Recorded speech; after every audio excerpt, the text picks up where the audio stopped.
l'UQAM est riche. Elle est riche d'abord par sa population étudiante.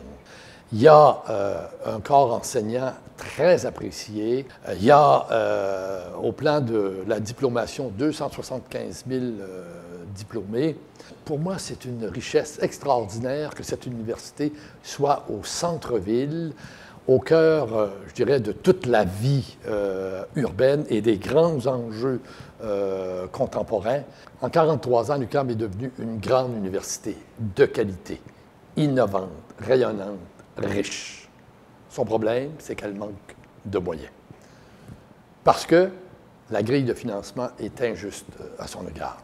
Mais il y en a qui disent que les frais de scolarité pourraient peut-être être une solution.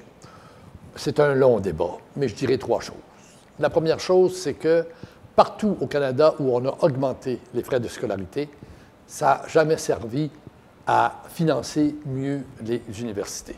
Les étudiants qui payaient en moyenne 10 % des revenus de l'université, maintenant ils en payent 21 % et l'État qui en payait 70 % en paye maintenant 55 %. Donc, les droits de scolarité n'ont servi qu'à désengager l'État de ses responsabilités.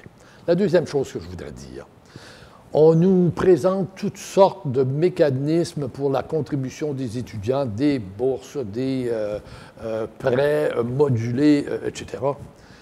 On est en train d'imaginer un dispositif alors qu'il en existe un qui est celui de la fiscalité.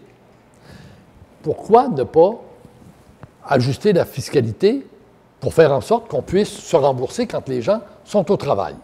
La troisième chose que je voudrais dire, c'est que, en fait, le vrai débat ne peut pas porter sur les droits de scolarité, ça doit porter sur l'université. Est-ce que l'université, c'est un bien public ou un bien de consommation individuelle? Est-ce que c'est un patrimoine collectif ou si c'est une marchandise? Mais plus concrètement, est-ce qu'on a à prendre le modèle anglo-saxon qui est minoritaire dans le monde ou bien le modèle européen? Et moi, j'en veux pour exemple les pays nordiques. Ce sont les sociétés les plus prospères parce que plus égalitaires et plus solidaires. C'est ce modèle-là qu'on doit appliquer.